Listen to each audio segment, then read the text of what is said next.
പ്രിയപ്പെട്ട വേദിയിലും സദസ്സിലുമുള്ള സുഹൃത്തുക്കളെ, മലയാളത്തിന്റെ പ്രിയ കവി ഒ പി സുരേഷിന്റെ ഒരു കവിത പറഞ്ഞുകൊണ്ട് EMSനെ അനുസ്മരിക്കാമെന്നാണ് ഞാൻ വിചാരിക്കുന്നത്. കവിത ബെഞ്ചമിൻ നെതന്യാഹുവിനെ മാത്രം ഞാൻ എപ്പോഴും സ്വപ്നം കാണുന്നു.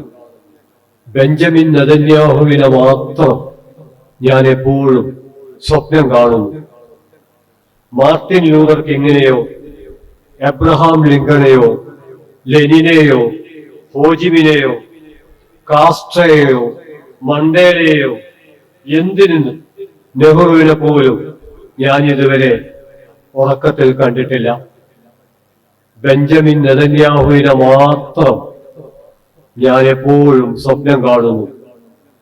മാർട്ടിൻ ലൂതർ കിങ്ങിനെയോ എബ്രഹാം ലിങ്കനെയോ ലെനിനെയോ ഹോജിമിനെയോ എന്തിന് നെഹ്റുവിനെ പോലും ഞാൻ ഇതുവരെ ഉറക്കത്തിൽ കണ്ടിട്ടില്ല. ഉറങ്ങിയാലും ഇല്ലെങ്കിലും നെതന്യാഹു വിടാതെ കൂടെ തന്നെയുണ്ട്. ഉറങ്ങിയാലും ഇല്ലെങ്കിലും നെതന്യാഹു വിടാതെ കൂടെ തന്നെയുണ്ട്. സ്വപ്നമല്ലേ ഓർത്തെന്ന് വെക്കാമായിരുന്നു, സ്വപ്നമല്ലേ ഓർത്തെന്ന് വെക്കാമായിരുന്നു. പക്ഷേ കാര്യമതല്ല. ഓരോ സ്വപ്നത്തിനും ശേഷം ഞാൻ എന്നിൽ നിന്നും ചോർന്നു പോകുന്നു. ഓരോ സ്വപ്നത്തിനും ശേഷം ഞാൻ എന്നിൽ നിന്നും ചോർന്നു പോകുന്നു.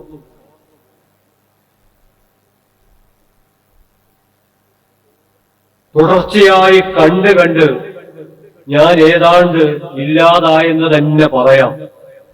തുടർച്ചയായി കണ്ട് ഞാൻ ഏതാണ്ട് ഇല്ലാതായെന്ന് തന്നെ പറയാം. അവശേഷിച്ച ഒരു തുള്ളി ഞാനാണ് നിങ്ങളുടെ മുമ്പിൽ നിൽക്കുന്നത്. അവശേഷിച്ച ഒരു തുള്ളി ഞാനാണ് നിങ്ങളുടെ മുമ്പിൽ നിൽക്കുന്നത്. ഇല്ലില്ല, അയാൾ പേടിപ്പിക്കുന്നൊന്നുമില്ല.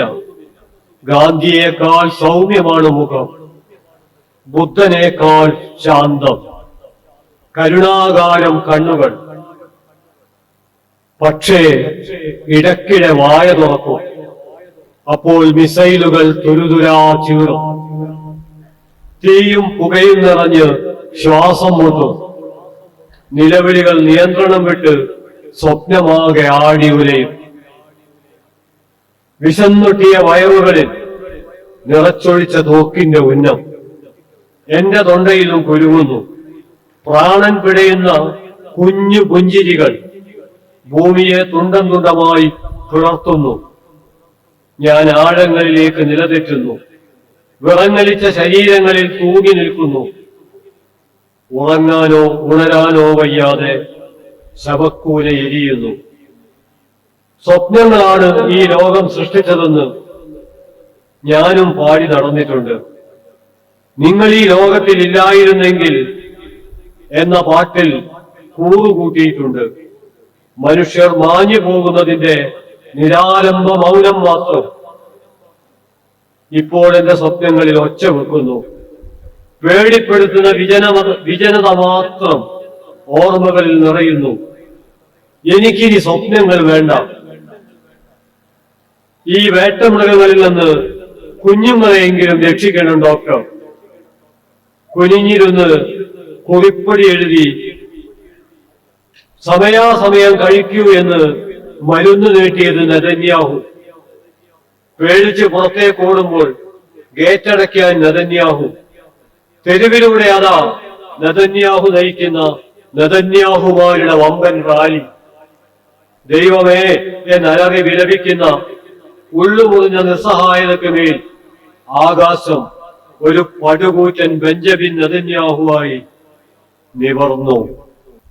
സത്യത്തിൽ EMS ഇന്നുണ്ടായിരുന്നുവെങ്കിൽ എന്നുള്ളത് വളരെ കാൽപ്പനികമായ ഒരുപക്ഷെ ഗോർക്കി പറഞ്ഞ നിഷ്ക്രിയ കാൽപ്പനികതയുടെ അല്ലെങ്കിൽ അലസ കാൽപ്പനികതയുടെ ഒരു ഭാഗമായിരിക്കും. എന്നാൽ സ്വപ്നങ്ങൾ പോലും കടലെടുത്തു പോകുന്ന ഒരു കാലത്ത്, സ്വപ്നലോകം എന്ന് നമ്മൾ പറയുന്ന ഉത്തോപ്യ പോലും നമുക്ക് നഷ്ടപ്പെടുന്ന ഒരു കാലത്ത്, പേടിപ്പിക്കുന്ന പേക്കിനാവുകളുടെ ഒരു ലോകം, ഡിസ്റ്റോപ്യ, നമ്മുടെ ജീവിതത്തിന് നേരെ തുറച്ചു നോക്കുന്ന ഒരു കാലത്ത്, ആ ഡിസ്റ്റോപ്പിയൊക്കെ എതിരിടാൻ ഒരു ഉട്ടോപ്യ, ഒരു സാന്ത്വനം അനിവാര്യമായി തീരുന്ന കാലത്ത് ഈ അനുസ്മരണത്തിൽ നമുക്ക് ആഗ്രഹിക്കാവുന്നത് ഒരു വ്യക്തി എന്ന നിലയിലല്ല, മറിച്ച് ഒരാശയ സംഹിതയുടെ മഹത്തായ പ്രതീകം എന്ന അർത്ഥത്തിൽ സഖാവ് EMS ഉണ്ടായിരുന്നെങ്കിൽ ഞാൻ കരുതുന്നു ഇപ്പോൾ ദേശാഭിമാനി പത്രത്തിൽ തുടർച്ചയായി ഒരു പംക്തി എഴുതിക്കൊണ്ടിരിക്കുമായിരുന്നു. ആ പംക്തിയുടെ പേരാണ് ഗാസ കത്തുകയാണ് എന്നുള്ള പേര്. അതിനാമുഖമായിട്ടാണ് ഞാൻ OP സുരേഷിന്റെ കവിത ഇവിടെ അവതരിപ്പിച്ചത്.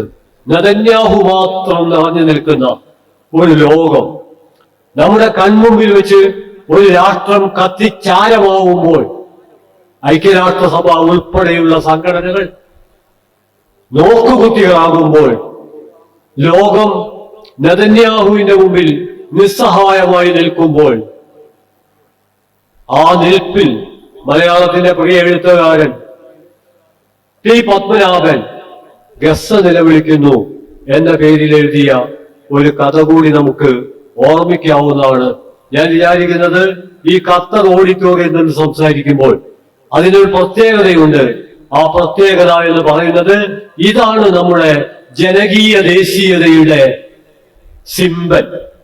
കാരണം ഒരു രാജ്യത്തിന്റെ അകത്ത് മറ്റൊരു രാജ്യത്തിന്റെ ഓഡിറ്റോറിയം എന്ന് പറയുന്നത് തീർച്ചയായിട്ടും മേൽക്കോയ്മ ദേശീയതക്കെതിരെയുള്ള നമ്മുടെ ചെറുത്തുനിൽപ്പിന്റെ ഒരു ചുരുക്കമാണ്. അതുകൊണ്ട് ഖത്തർ ഓഡിറ്റോറിയം എന്നുള്ളത് ഇന്നത്തെ 2025 പശ്ചാത്തലത്തിൽ, അതായത് ഗസ്സ ചുട്ടുകരിക്കപ്പെടുമ്പോൾ ആ ചുട്ടുകരിക്കലിനെതിരെ മധ്യസ്ഥത്തിന്റെ, സമവായത്തിന്റെ ഒരു മഹാസന്ദേശത്തിന് നേതൃത്വം കൊടുക്കുന്ന ഒരു രാഷ്ട്രത്തിന് നേരെ പോലും, ആ രാഷ്ട്രത്തിലേക്ക് പോലും ആയുധമയക്കാൻ ഇസ്രായേൽ എന്ന സയനിസ്റ്റ് രാഷ്ട്രം തയ്യാറാവുകയും ഏത് ആക്രമണത്തിൽ നിന്നും ഖത്തർ ഉൾപ്പെടെയുള്ള രാജ്യങ്ങളെ ഞങ്ങൾ രക്ഷിക്കും എന്ന കരാറിന്റെ അടിസ്ഥാനത്തിൽ ഖത്തർ ഉൾപ്പെടെ ഗൾഫ് രാജ്യങ്ങളിൽ അമേരിക്ക സൈനിക താവളങ്ങൾ ഉണ്ടാക്കുകയും എന്നാൽ ആ സൈനിക താവളത്തിന്റെ തൊട്ടടുത്ത് ബോംബ് പൊട്ടുമ്പോൾ ഈ സൈനിക താവളം ആ കരാർ മറക്കുകയും ഐക്യരാഷ്ട്രസഭ ഉൾപ്പെടെ നിസ്സഹായമാവുകയും ചെയ്യുന്ന ഒരു പശ്ചാത്തലത്തിലാണ് EMSന്റെ ലോകം നടക്കുന്ന ഖത്തർ ഓഡിറ്റോറിയം സമാധാനത്തിന്റെയും സമരത്തിന്റെയും പ്രതീകമായി നമ്മുടെ മുമ്പിൽ ഉയർന്നു നിൽക്കുന്നത് എന്ന് നാം തിരിച്ചറിയണം.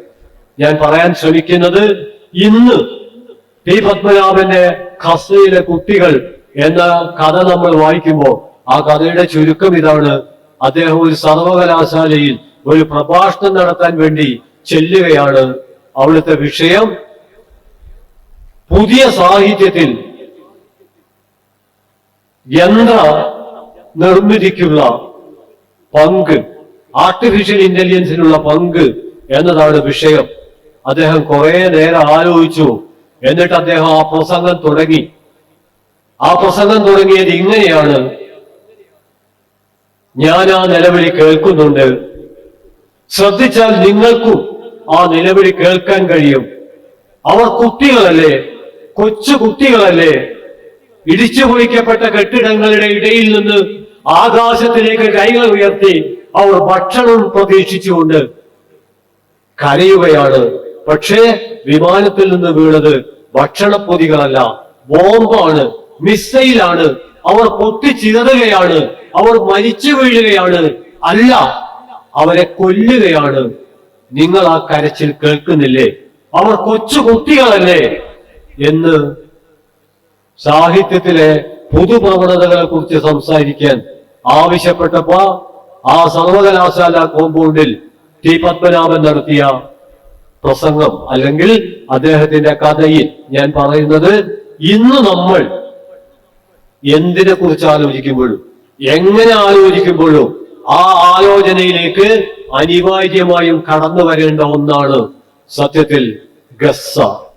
ഗസ ഇന്ന് നമ്മുടെ പാർക്കിന്റെ, നമ്മുടെ സ്ഥലത്തിന്റെ, കേരളത്തിന്റെ, ഇന്ത്യയുടെ, ലോകത്തിന്റെ എല്ലാ ഭാഗങ്ങളിലും ഗസ കോർണറുകൾ ഉണ്ടായിത്തീരേണ്ട വലിയൊരു ലോക പ്രക്ഷോഭം നടക്കുന്ന ഒരു പശ്ചാത്തലത്തിലാണ് സഖാവ് EMS നമ്മൾ അനുസ്മരിക്കുന്നത് എന്നുള്ളതാണ് ഈ വർഷത്തെ അനുസ്മരണത്തിന്റെ ഏറ്റവും വലിയ സവിശേഷതയായി ഒരു സാംസ്കാരിക പ്രവർത്തകൻ എന്ന നിലയിൽ ഞാൻ നോക്കിക്കാണുന്നത്.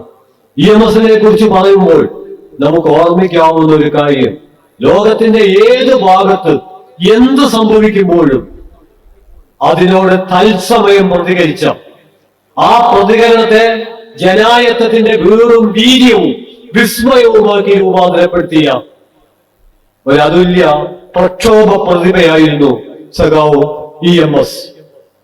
അദ്ദേഹം കാണാതെ പോയ ഒന്നും ലോക കാഴ്ചയിൽ ഉണ്ടായിട്ടില്ല. അദ്ദേഹം ജീവിച്ച കാലത്ത് ലോകത്ത് നടക്കുന്ന ഓരോരോ സംഭവങ്ങളോടും അപ്പോൾ തന്നെ അദ്ദേഹം പ്രതികരിച്ചു എന്ന് മാത്രമല്ല, ആ പ്രതികരണം ജനായത്തത്തിന്റെ പ്രകാശമായി നമ്മുടെ ജീവിതത്തെ ഉന്മത്തമാക്കി തീർക്കുകയുണ്ടായി. ഇന്ന് ലോകത്ത് സത്യത്തിൽ സാർവദേശീയമായ ഒരു വലിയ ഉൾക്കാഴ്ച അനിവാര്യമായി തീരുന്ന ഒരു പശ്ചാത്തലത്തിലൂടെയാണ് നാം കടന്നു പോകുന്നത്. അതുകൊണ്ട് തീർച്ചയായിട്ടും ഗസ എന്നുള്ളത് ഒരു കൊച്ചു പ്രദേശത്തിന്റെ പേരല്ല, മറിച്ച്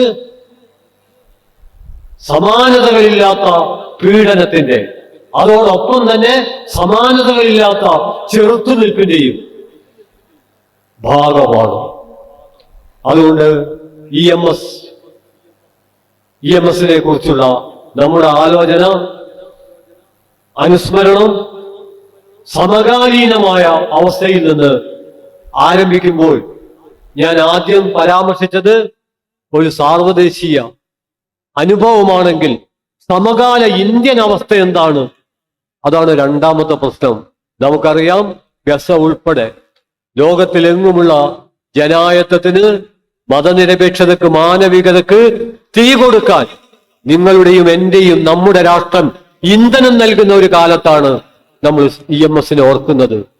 EMS അവസാനം എഴുതിയ ദേശാഭിമാനിയിൽ തുടർച്ചയായി വന്ന ആ പ്രബന്ധം ഇന്ന് ഓർമ്മിച്ചെടുക്കേണ്ടതുണ്ട്. ആ പ്രബന്ധത്തിൽ EMS പറഞ്ഞത്, ഇന്ത്യയിൽ ഒരു പുതിയ രാഷ്ട്രീയ മാറ്റം സംഭവിച്ചിരിക്കുന്നു. അത് അതിനു മുമ്പുള്ള മാറ്റമല്ല. ഒരു പാർട്ടി മാറി മറ്റൊരു പാർട്ടി ഇന്ത്യയിൽ അധികാരത്തിൽ വരിക അല്ല ഉണ്ടായത്, മറിച്ച് ഇന്ത്യൻ രാഷ്ട്രീയ പാർട്ടികളുടെ സൂപ്പർ മാർക്കറ്റിലെ ഒരിനം എന്ന നിലക്കല്ല ഇന്ത്യയിലെ സംഘപരിവാറിനെ കാണേണ്ടത്. അത് ഇന്ത്യൻ ജനായത്തത്തെ, മതനിരപേക്ഷതയെ, മാനവികതയെ അപകടപ്പെടുത്തുന്ന ഒരു പാർട്ടിയാണ്.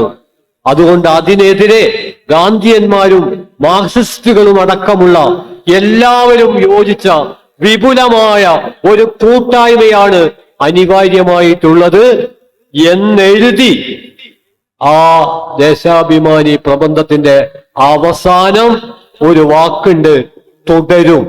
EMS മരിച്ചു പോയത് കൊണ്ട് ആ പ്രബന്ധം EMSന് തുടരാൻ കഴിഞ്ഞില്ല.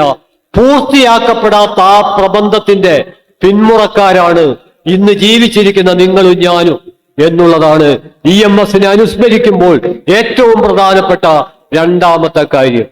അതായത് സാർവദേശീയ രംഗത്ത് ഐക്യരാഷ്ട്രസഭ ഒരു പാഴ്വസ്തു പോലെ പരിണമിച്ചുകൊണ്ടിരിക്കുന്ന ഒരു പശ്ചാത്തലത്തിൽ ഇന്ത്യൻ ജീവിതത്തിൽ നവഫാസിസം, അതിന്റെ ഭീകരതകൾ, ആ ഭീകരതകളെ കുറിച്ചെല്ലാം ഇവിടെ നിരവധി സെഷനുകളിലായി സംവാദങ്ങൾ നടക്കാനിരിക്കുകയാണ്. പക്ഷെ EMS അവസാനം നൽകിയ, അദ്ദേഹം മരണത്തെ മുഖാമുഖം കാണുമ്പോഴും ജീവിതത്തിന് വേണ്ടി അദ്ദേഹം ബാക്കി വെച്ച മഹാസന്ദേശം ഈ അപകടത്തിനെതിരെ ഇന്ത്യൻ ജനതയുടെ ഉരുക്കുപോലെ ഉറച്ച ഒരൈക്യം ഉണ്ടായിത്തീരേണ്ടതിന്റെ അനിവാര്യതയെക്കുറിച്ചാണ്. അതാണ് രണ്ടാമത്തേത്. മൂന്നാമത്തെ ഏറ്റവും പ്രധാനപ്പെട്ട കാര്യം ഇവിടെ നേരത്തെ അധ്യക്ഷ പ്രസംഗത്തിലും മറ്റും ഉദ്ഘാടന പ്രസംഗത്തിലും മറ്റും സൂചിപ്പിച്ച ഒരു കാര്യമാണ്. എന്നാൽ അത് അല്പം വിശകലനം ചെയ്യപ്പെടേണ്ടതുണ്ടെന്ന് ഞാൻ വിചാരിക്കുന്നു. അത് മറ്റൊന്നുമല്ല, EMS തന്റെ ജീവിതം ആരംഭിക്കുന്നത് എങ്ങനെയാണ്? EMS തന്റെ ജീവിതം ആരംഭിക്കുന്നത്, അദ്ദേഹത്തിന്റെ ആദ്യത്തെ പ്രബന്ധം അദ്ദേഹം എഴുതുന്നത് 1927 ആ പ്രബന്ധത്തിന്റെ തലക്കെട്ട് ഫ്രഞ്ച് വിപ്ലവവും നമ്പൂതിരി സമുദായവും എന്നാണ്. ആദ്യത്തെ പ്രബന്ധം, EMSന്റെ ആദ്യത്തെ പുസ്തകം 1931 എഴുതപ്പെടുന്നത്. അത് പണ്ഡിറ്റ് ജവഹർലാൽ നെഹ്റുവിനെ കുറിച്ചാണ്.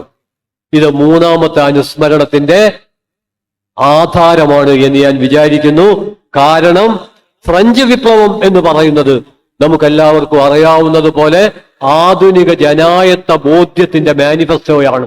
സ്വാതന്ത്ര്യം, സമത്വം, സാഹോദര്യം എന്ന ഏത് കാലത്തും മനുഷ്യ ജീവിതത്തെ ജ്വലിപ്പിക്കുന്ന ഏറ്റവും ആവേശകരമായ മുദ്രാവാക്യമാണ് ഫ്രഞ്ച് വിപ്ലവം.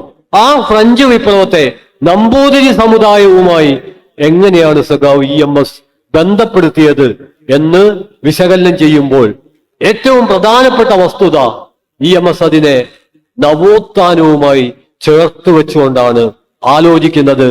വിചിത്രമായി തോന്നാം, EMS വിപ്ലവം എന്ന വാക്കിന് ഒരു നിർവചനം നൽകുന്നുണ്ട്. ആ നിർവചനത്തിൽ സത്യത്തിൽ സന്നിഹിതമായിരിക്കുന്നത് EMS തന്റെ പ്രബന്ധത്തിൽ പരാമർശിക്കാത്ത അസന്നിഹിതമായ നവോത്ഥാനമാണ്. അതുകൊണ്ട് മൂന്നാമതായി ഞാൻ പറയുന്നത്, EMS നവോത്ഥാനത്തിന് നൽകിയ സംഭാവനകൾ എന്താണ് എന്ന് മലയാളി ഓർമ്മിച്ചെടുക്കണം. കാരണം മലയാളി മധ്യവർഗ ജീവിതത്തിൽ ഗവേഷണം നടത്തിയാൽ പോലും കണ്ടെത്താനാവാത്ത വിധം നവോത്ഥാന മൂല്യങ്ങൾ അപ്രത്യക്ഷമായി കൊണ്ടിരിക്കുന്ന ഒരു കാലത്താണ് നാം ജീവിച്ചുകൊണ്ടിരിക്കുന്നത്. നമുക്ക് നല്ല റോഡുകൾ ഉണ്ടായിക്കൊണ്ടിരിക്കുന്നുണ്ട്. നമ്മൾ നേരത്തെ ഉദ്ഘാടന പ്രസംഗത്തിൽ ഗോവിന്ദൻ മാഷ് പറഞ്ഞതുപോലെ വലിയ മുന്നേറ്റത്തിലേക്ക് കടന്നിട്ടുണ്ട്. പക്ഷെ സാംസ്കാരികമായി നാം മുന്നേറുന്നില്ല എന്ന മൗലികമായ വസ്തുത നമ്മെ നൊമ്പരപ്പെടുത്തുന്നില്ലെങ്കിൽ തീർച്ചയായിട്ടും EMSന്റെ സ്മരണ നമ്മെ ശിക്ഷിക്കും എന്ന് ഞാൻ ഭയപ്പെടുന്നു.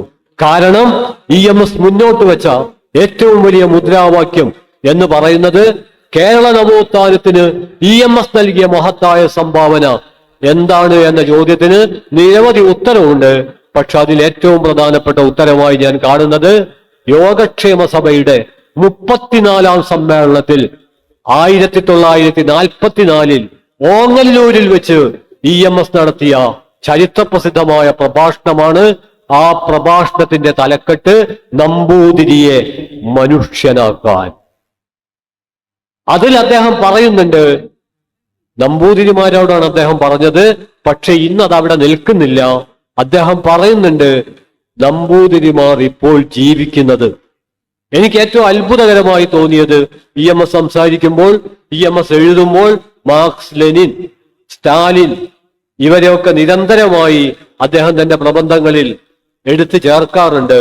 എന്നാൽ നമ്പൂതിരിയെ മനുഷ്യനാക്കാൻ എന്ന അദ്ദേഹത്തിന്റെ ചരിത്രപ്രസിദ്ധമായ പ്രഭാഷണത്തിൽ അദ്ദേഹം മാർക്സിനെ അല്ല, ഏംഗൽസിനെ അല്ല, ലെനിനെ അല്ല, ബെർണാഡ് ഷായെയാണ് ഉദ്ധരിച്ചിരിക്കുന്നത്.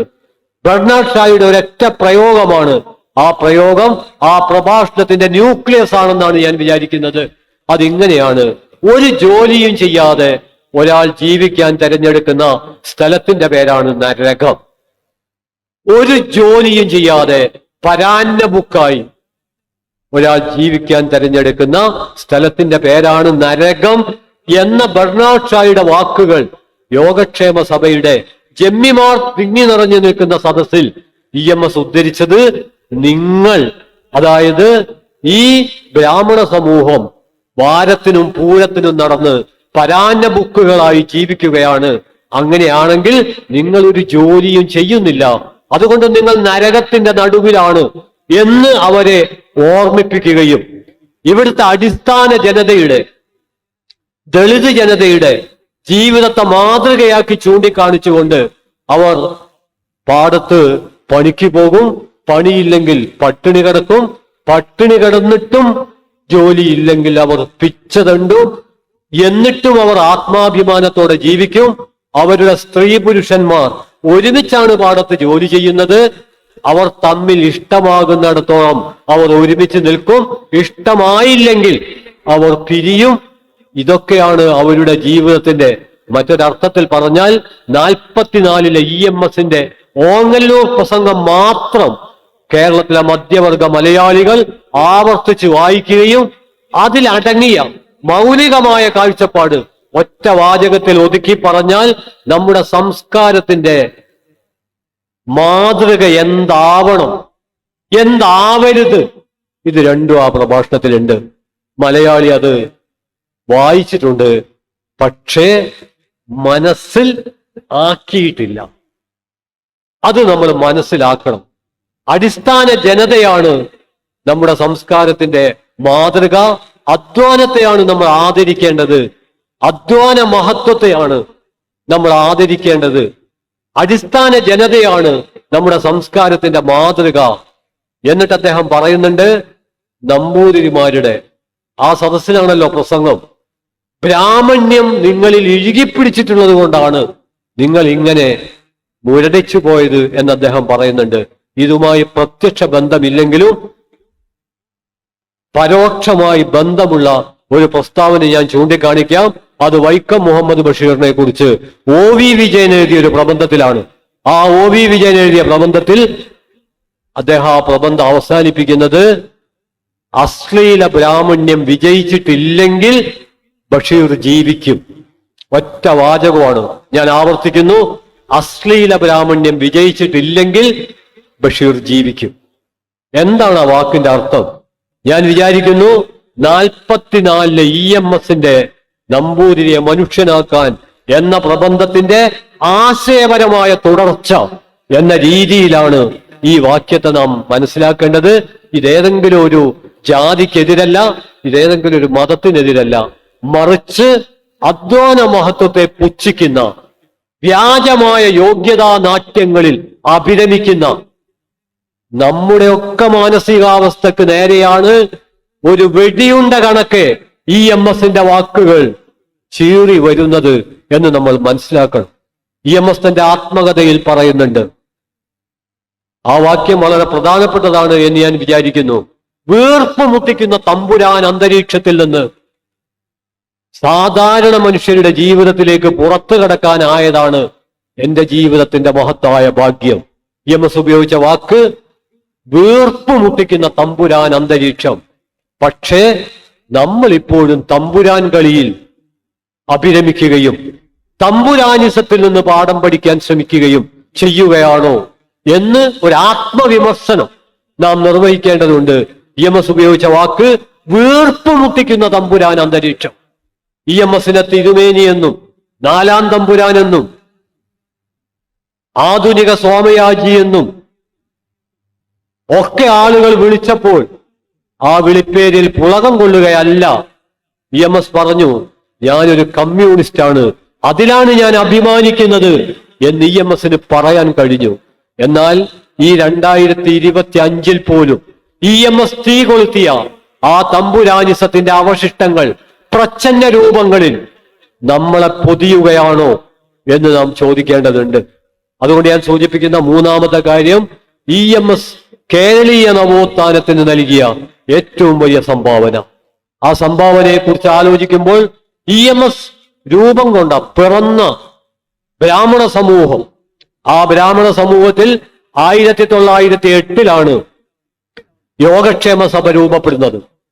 ഏറ്റവും യാഥാസ്ഥിതികമായ ഒരു സംഘടനയായിട്ടാണ് അത് രൂപപ്പെട്ടത്. അതിന്റെ അജണ്ടയിൽ നമുക്ക് ഇന്ന് അത്ഭുതം തോന്നും, തേക്ക് മുറിക്കാനുള്ള അവകാശം. കാരണം തേക്ക് ബ്രിട്ടീഷുകാർ സർക്കാർ സ്വത്താക്കി പ്രഖ്യാപിച്ചതോടെ സ്വന്തം പറമ്പിലെ തേക്ക് പോലും മുറിക്കാനുള്ള അവകാശം ഇപ്പോഴാണ് ചെറിയ മാറ്റങ്ങൾ വന്നിട്ടുള്ളത് എന്ന് തോന്നുന്നു. അതിനുവേണ്ടി അതുപോലെ സ്വന്തം സമുദായത്തെ മാത്രം ബാധിക്കുന്ന അവകാശങ്ങൾ മുന്നോട്ട് വെച്ചുകൊണ്ടാണ് 1908 യോഗക്ഷേമ സഭ രൂപപ്പെട്ടത്. നമ്മുടെ നാട്ടിൽ ഒരുതരം പൊതുയോഗ പ്രയോഗം എന്ന് പറയാവുന്ന തരത്തിൽ നവോത്ഥാന പ്രസ്ഥാനങ്ങൾ എന്ന് പറയുമ്പോൾ അതിന്റെ കൂട്ടത്തിൽ സമുദായ പരിഷ്കരണ പ്രസ്ഥാനങ്ങളെയും നവോത്ഥാന പ്രസ്ഥാനങ്ങളെയും കൂട്ടിക്കുഴയ്ക്കുന്ന ഒരു പ്രവണതയുണ്ട്. സൂക്ഷ്മമായി ആലോചിച്ചാൽ നമുക്കറിയാം, കീഴാള പരിഷ്കരണ പ്രസ്ഥാനങ്ങളാണ് നവോത്ഥാന പ്രസ്ഥാനങ്ങൾ എന്ന് വിളിക്കപ്പെടാൻ അർഹത. മറ്റുള്ളതൊക്കെ സാമുദായിക പരിഷ്കരണ പ്രസ്ഥാനങ്ങളാണ്. അങ്ങനെ സാമുദായിക പരിഷ്കരണ പ്രസ്ഥാനമായി ആരംഭിച്ച യോഗക്ഷേമ സഭയെ സാമുദായിക പരിഷ്കരണ പ്രസ്ഥാനം എന്ന അവസ്ഥയിൽ നിന്ന് നവോത്ഥാന പ്രസ്ഥാനമാക്കി രൂപാന്തരപ്പെടുത്തുന്നതിൽ EMS നേതൃത്വപരമായ പങ്ക് വഹിച്ചിട്ടുണ്ട്.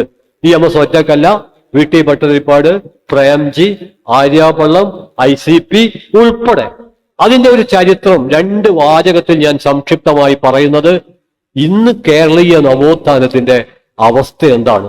മറ്റൊരവസ്ഥ പറഞ്ഞാൽ എന്റെ ജീവിതം, നിങ്ങളുടെ ജീവിതം ഏത് പ്രകാരത്തിലാണ് ഇപ്പോൾ മുന്നോട്ട് പോകുന്നത് എന്ന് മാത്രം. അതിനുള്ള ലിറ്റ്മസ് ടെസ്റ്റ് എന്ന് പറയുന്നത് നിങ്ങളുടെ എന്റെയും വീട്ടകങ്ങളാണ്. ഗാർഹികതയുടെ ഒരു പ്രത്യയശാസ്ത്രമാണ്. നമ്മൾ ബന്ധങ്ങൾ ഉണ്ടാക്കുന്ന രീതിയാണ്. നമ്മുടെ സൗഹൃദത്തിന്റെ, നമ്മുടെ സ്നേഹത്തിന്റെ അടയാളമായി നമ്മൾ ഇപ്പോഴും ആവിഷ്കരിക്കപ്പെടുന്നത് ഭൂതകാലത്തിലെ നാടുവാഴുത്ത മാതൃകകളാണ് എന്ന് നാം തിരിച്ചറിയുമ്പോഴാണ് നമ്മുടെ നവോത്ഥാന സെമിനാറുകളൊക്കെ, മുമ്പും ഈ ആശയം EMSന്റെ ലോകത്തിലടക്കം ഒരു സാംസ്കാരിക പ്രവർത്തകൻ എന്ന അർത്ഥത്തിൽ ഞാൻ മാത്രമല്ല നിരവധി പേർ ഒരു തവണയല്ല നിരവധി തവണ ആവർത്തിച്ചിട്ടുണ്ട്. പക്ഷേ പ്രഭാഷണങ്ങൾ കൊണ്ടോ പ്രബന്ധങ്ങൾ കൊണ്ടോ അല്ലെങ്കിൽ മുറിവൈദ്യന്മാരുടെ കുറിപ്പടികൾ കൊണ്ടോ പരിഹരിക്കാവുന്ന വിധം ലളിതമല്ല കേരളത്തിന്റെ സാംസ്കാരിക രോഗം. അതിന്റെ ലക്ഷണങ്ങളെല്ലാം വളരെ പ്രകടമാണ്. നമ്മുടെ ലൊട്ടിലൊടുക്ക് മരുന്നൊന്നും മതിയാവില്ല. ഇങ്ങനെയാണ് കാര്യങ്ങൾ മുന്നോട്ട് പോകുന്നതെങ്കിൽ കേരളം രാഷ്ട്രീയമായി മുന്നോട്ട് പോവുകയും സാംസ്കാരികമായി ഇതുപോലെ പിന്നോട്ട് പോവുകയും ആ പിന്നോട്ട് പോക്കിനെ പ്രതിരോധിക്കുന്നതിൽ നമ്മൾ പരാജയപ്പെടുകയും ചെയ്താൽ കണ്ടെടുക്കാനാവാത്ത വിധം കേരളം നമുക്ക് നഷ്ടപ്പെട്ടു പോകാൻ പോലും സാധ്യതയുണ്ട്. ഇതൊരു പ്രവചനമല്ല, ഒരു മുന്നറിയിപ്പല്ല, മറിച്ച് കേരളത്തിലുടനീളം സാംസ്കാരിക പ്രവർത്തനം നടത്തുന്ന, ആശയ സംവാദം നടത്തുന്ന നിരവധി മനുഷ്യരുമായി നേരിട്ട് ഇടപെടുന്ന ഒരു സാംസ്കാരിക പ്രവർത്തകന്റെ ഉത്കണ്ഠകൾ മാത്രമാണ് ഞാൻ പറയുന്നത്. ഞാൻ സൂചിപ്പിക്കുന്നത് കേരളീയ സമൂഹത്തിൽ EMS നടത്തിയ ആ വലിയ ഇടപെടൽ, അതിന്റെ ഭാഗമായിട്ടാണ് 908 യോഗക്ഷേമ സഭ 919 യുവജന സംഘമായിട്ട്, നമ്പൂതിരി യുവജന സംഘം, അത് വിപ്ലവകരമായ ആശയങ്ങൾ അവതരിപ്പിച്ചു.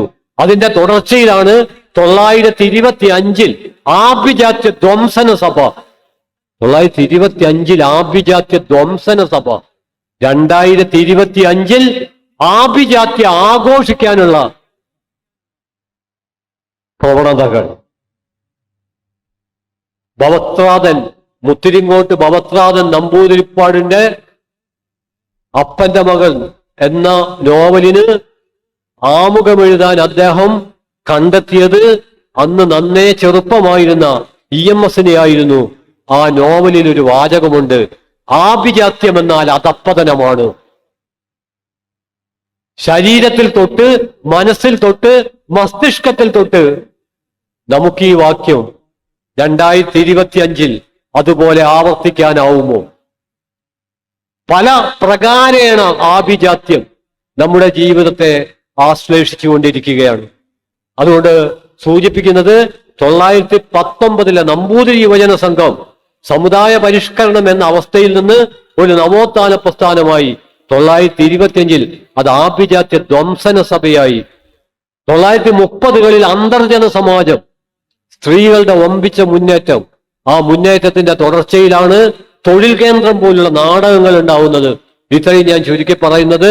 അതിനൊക്കെ പ്രചോദനമായി തീർന്ന 44 പ്രസംഗം, മറ്റൊരർത്ഥത്തിൽ പറഞ്ഞാൽ ഏറ്റവും യാഥാസ്ഥിതികമായ ഒരു സമുദായ ചട്ടക്കൂട് പൊളിച്ച് തമ്പുരാനിസത്തിന്റെ നെഞ്ചകം തകർത്ത് ഞാനൊരു കമ്മ്യൂണിസ്റ്റാണ് എന്ന് പറഞ്ഞ വീർപ്പ് മുട്ടിക്കുന്ന തമ്പുരാൻ അന്തരീക്ഷത്തിൽ നിന്ന് പുറത്തു കടക്കാൻ കഴിഞ്ഞതാണ് എന്റെ ജീവിതത്തിന്റെ മഹാഭാഗ്യം എന്നടയാളപ്പെടുത്തിയ സഖാവ് EMS. ആ EMSന്റെ സ്മരണയിൽ നിന്ന് ഊർജം സ്വീകരിക്കുന്ന നമ്മുടെ കാലത്തെ നമ്മുടെ ഉള്ളകങ്ങൾ എങ്ങനെയാണ് എന്നുള്ളതാണ് നാലാമത്തെ നവോത്ഥാനവുമായി ബന്ധപ്പെട്ടുള്ള നമ്മുടെ അന്വേഷണം. ഇത് ഞാൻ അവസാനിപ്പിക്കുന്നത് നമ്മുടെ ദേശീയതാ സങ്കല്പത്തിന് EMS നൽകിയ സംഭാവന. EMS നൽകിയ സംഭാവന എന്ന് പറയുമ്പോൾ EMS ഉൾപ്പെടുന്ന കമ്മ്യൂണിസ്റ്റ് പാർട്ടിയുടെ ദേശീയതാ സങ്കല്പം എന്താണ്? ദേശീയതയുമായി പലരുമായും സംസാരിക്കുമ്പോഴും നടുക്കമുണ്ടാക്കുന്ന കാര്യം കമ്മ്യൂണിസ്റ്റുകാർ ലോകവ്യാപകമായി മുന്നോട്ട് വെക്കുന്ന നാഷണൽ പോപ്പുലർ എന്ന് അന്തോണിയോ ഗ്രാംസി അടയാളപ്പെടുത്തിയ ജനകീയ ദേശീയതയെ നമുക്ക് ഇന്നും സ്വാംശീകരിക്കാൻ കഴിഞ്ഞിട്ടില്ല. നമ്മൾ ഇന്ത്യൻ നവഫാസിസ്റ്റുകളുടെ ഹെജിമോണിക് നാഷണാലിസത്തെ, മേൽക്കോയ്മ ദേശീയതയെ അറിഞ്ഞോ അറിയാതെയോ പല രീതിയിൽ പിന്തുടരുകയാണ് ചെയ്യുന്നത്. ഞാൻ ആവർത്തിക്കുന്നു, ലോകത്ത് കമ്മ്യൂണിസ്റ്റുകാർ മുന്നോട്ട് വെച്ചത് പ്രധാനമായിട്ടും നാഷണൽ പോപ്പുലർ എന്ന് പറയുന്ന ജനകീയ ദേശീയതയാണ്. എല്ലാ ഭാഷകൾക്കും തുല്യ പദവിയുള്ള, എല്ലാ പ്രദേശങ്ങൾക്കും തുല്യ പരിഗണനയുള്ള, ജാതിമത സങ്കുചിതത്വത്തിന്റെ സ്പർശമില്ലാത്ത സമസ്ത വൈവിധ്യങ്ങൾക്കും നൃത്തം ചവിട്ടാൻ മാത്രം വിസ്തൃതമായ ഒരു ദേശീയതാ സങ്കല്പമാണ് ജനകീയ ദേശീയത. എന്നാൽ ഇപ്പോൾ പോലും നമ്മുടെ നാട്ടിലെ പല മനുഷ്യരും പങ്കുവെക്കുന്ന ദേശീയ കാഴ്ചപ്പാട് പരിശോധിച്ചാൽ നമുക്ക് മനസ്സിലാക്കാൻ പറ്റും, അത് ജനകീയ ദേശീയതയിലേക്ക് എത്തിയിട്ടില്ല. അതിപ്പോഴും മേൽക്കോയ്മ ദേശീയതയുടെ ഭാഗമാണ്. ഞാൻ ഓർക്കുന്നുണ്ട്, ഒരു ഉത്സവവുമായി ബന്ധപ്പെട്ടുകൊണ്ടുള്ള സംവാദത്തിൽ കാളനാകാമെങ്കിൽ കാളയുമാകാം എന്ന ഒരൊറ്റ വാക്യം പറഞ്ഞതിന്റെ പേരിൽ കേരളത്തിൽ പീഡിപ്പിക്കപ്പെട്ട, ക്രൂശിക്കപ്പെട്ട ഒരു സാംസ്കാരിക പ്രവർത്തകനായി ഞാൻ മാറി എന്നല്ല, ആ മാറ്റത്തിൽ നിന്ന് ഇപ്പോഴും പലരും പുറത്തു കടന്നിട്ടില്ല. ഞാനെന്നോ പുറത്തു കടന്നതുകൊണ്ട് ഇതെന്നെ ബാധിക്കുന്ന ഒരു പ്രശ്നവുമല്ല. ഞാൻ പറഞ്ഞു വരുന്നത്, ഏത് ഭക്ഷണവും ആർക്കും കഴിക്കാം എന്ന് പറയുന്നതിനെ പോലും പിന്തുണയ്ക്കാൻ കഴിയാത്ത, നമ്മൾ ആലോചിക്കേണ്ട ഒരു പ്രശ്നമുണ്ട്. ദൈവത്തെ വോട്ടിനിട്ട് തോൽപ്പിച്ച ഒരു ഭരണഘടനയാണ് നമുക്കുള്ളത്. എന്ന പശുവിനെ അന്നും തോൽപ്പിക്കാൻ പറ്റിയിട്ടില്ല. ഇന്ത്യൻ ഭരണഘടനയിൽ ദൈവത്തിനിടമില്ലെങ്കിലും പശുവിനൊരു തൊഴുത്തുണ്ട്. അതെങ്ങനെ വന്നുപെട്ടു, എവിടുന്ന് വന്നു? അവിടെയാണ് അത് ഹിന്ദുമതമല്ല, അത് ഇസ്ലാം മതമല്ല, അത് ജാതി മേൽക്കോയ്മയാണ് എന്ന മൗലികമായ വസ്തുത.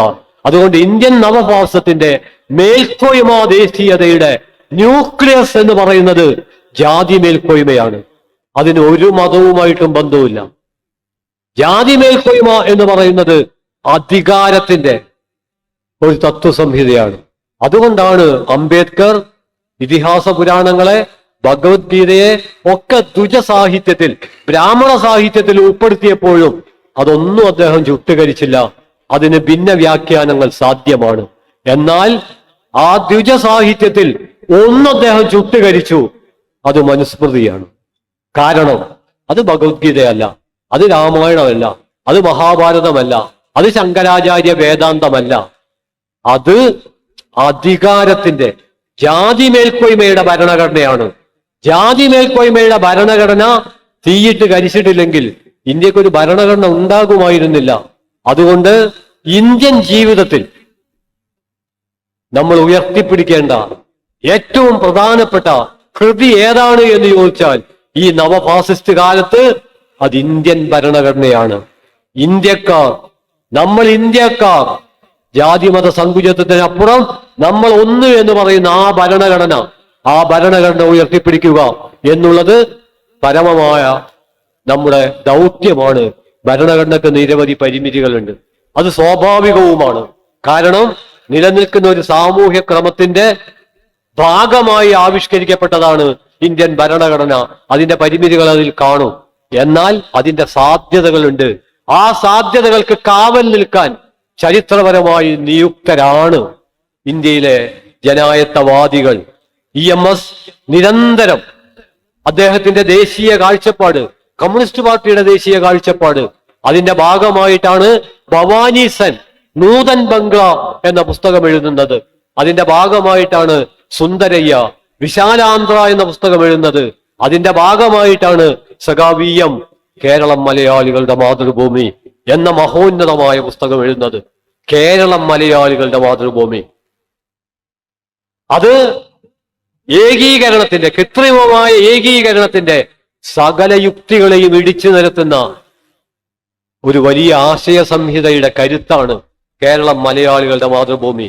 ആ പുസ്തകത്തിൽ തന്നെ കേരളത്തിൽ മലയാളം സംസാരിക്കാത്ത ഭാഷാ ന്യൂനപക്ഷങ്ങൾ അവരുടെ അവകാശങ്ങളും ഉയർത്തിപ്പിടിക്കേണ്ടതിനെ കുറിച്ചുള്ള ആലോചന വികസിപ്പിക്കപ്പെടുന്നുണ്ട്. ഞാൻ പറഞ്ഞു വരുന്നത്, അന്ന് ഐക്യ കേരളം എന്നുള്ള, ഭാഷാ സംസ്ഥാനം എന്നുള്ള ജനകീയ ദേശീയതയുടെ മൗലികമായ സമീപനത്തെ എതിർത്തത് 4 സംഘടനകളാണ്. അതിൽ 2 മൂലധന സംഘടനയാണ്, 2 ഇന്ത്യയിലെ അങ്ങേയറ്റത്തെ വലതുപക്ഷ സംഘടനയാണ്. ആ വലതുപക്ഷ സംഘടന തന്നെയാണ് ഇന്ത്യയിലെ നവഫാസിസ്റ്റ് സംഘടന. അന്ന് അതിനെ ഭാഷാ സംസ്ഥാനങ്ങളെ എതിർത്തത്, ഒന്ന് ഓൾ ഇന്ത്യ എക്സ്പോർട്ടേഴ്സ് അസോസിയേഷൻ, അതൊരു മൂലധന സംഘടനയാണ്. മറ്റൊന്ന് ഓൾ ഇന്ത്യ മാനുഫാക്ചേഴ്സ് അസോസിയേഷൻ, അതും മൂലധന സംഘടനയാണ്. മൂലധന ശക്തികൾ ഭാഷാ സംസ്ഥാനങ്ങളെ എതിർക്കുകയാണ് ഉണ്ടായത്. അതുപോലെ തന്നെ അന്നത്തെ സ്വതന്ത്ര പാർട്ടി ജനസംഘം, രണ്ടും ഭാഷാ സംസ്ഥാനങ്ങളെ എതിർക്കുകയാണ് ഉണ്ടായത്. അതായത് ഫെഡറൽ മൂല്യങ്ങൾ ഉൾക്കൊള്ളാത്ത മൂലധന ശക്തികളും ഇന്ത്യയിലെ നവഫാസിസ്റ്റ് ശക്തികളും ഉരുകിച്ചേർന്നുള്ള ഒരു രാഷ്ട്രീയ സംവിധാനമാണ് ഇന്ന് ഇന്ത്യയിലുള്ളത്.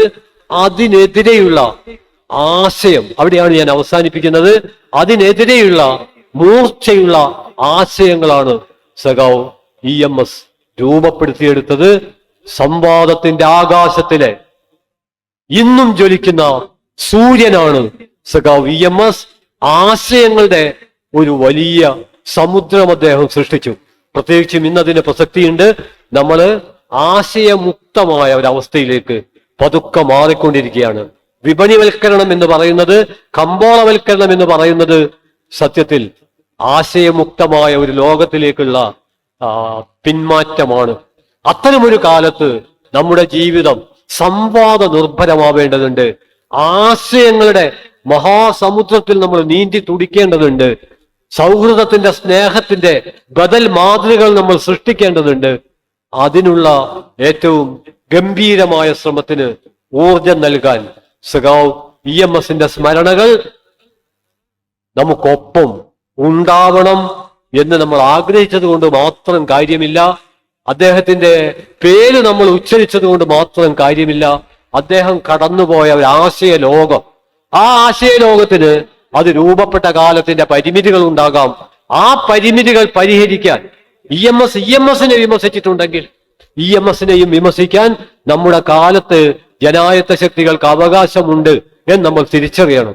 അങ്ങനെ സ്വയം വിമർശനത്തിന്റെ അവധി കൊടുക്കാത്ത ഒരു ലോകത്തിലൂടെ മുന്നേറാനുള്ള ഊർജമായി, പ്രചോദനമായി EMSന്റെ ലോകം മാറട്ടെ എന്ന പ്രത്യാശയോടെ നിങ്ങൾക്ക് അഭിവാദ്യങ്ങൾ അർപ്പിച്ചുകൊണ്ട് ഞാൻ അവസാനിപ്പിക്കുന്നു. അഭിവാദ്യങ്ങൾ.